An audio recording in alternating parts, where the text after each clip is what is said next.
Dan kalau misalnya kita ngomong Vietnam ya, nggak hanya edisi ini aja, tapi dari sebelum-sebelumnya ini kan pasti akan memancing emosi, memancing fokus dengan segala cara, dan bahkan kemarin pelatihnya pun ikut-ikutan lah. Ya, Coach, ya itu dan gimana sih sebetulnya? mereka tuh mastermind-nya dan trash talking itu ya kalau kita melihat dari sisi kita menyebalkan, tapi they're smart. Itu harus saya kasih sekali kredit ke Vietnam, mereka tahu caranya.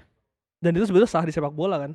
Itu Ya gimana kita cara itu bukan meresponnya sih, Coach? kita pengen main dengan baik, tapi mereka melakukannya dengan mencoba merusak mental kita dan, dengan ulur waktulah, tackle lah ya kalau kasar sangat saya tidak condone karena ada beberapa momen yang seharusnya VAR mengambil alih di mana Yang ada disikut ya? elbow, ada bad tackle seperti gitu dan tapi tidak terjadi. So itu pertanyaan kepada wasit ya sebenarnya big question to the referee kenapa mereka tidak melihat di VAR itu.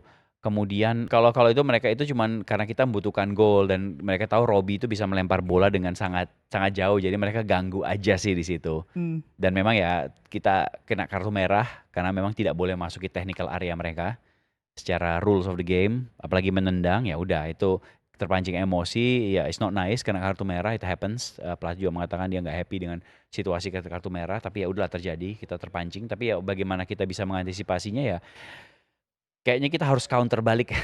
Kita harus lebih banyak trash talk kalau mereka trash talk balik ya kita ganggu mereka trash talk balik. Kalau mereka ganggu kita, kita pintar-pintar ganggu mereka. Bukan dengan bukan apanya dengan menendang mereka secara kasar, tapi kita harus pintar-pintar juga untuk Memainkan itu ya. memprovokasi.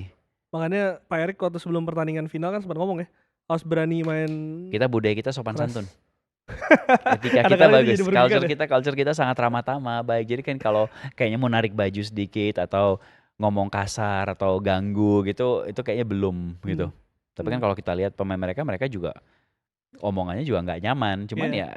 ya that's sport itu it's satu sisi mungkin nggak baik, tapi satu sisi kalau how to win ya kalau bisa menjatuhkan mental pemain. Kalau mental pemain lawan udah hilang apa namanya hilang Konsentrasi. mentalnya, Hmm. konsentrasinya itu lebih gampang diatur karena tahu mereka serangannya bakal gampang dipatahkan.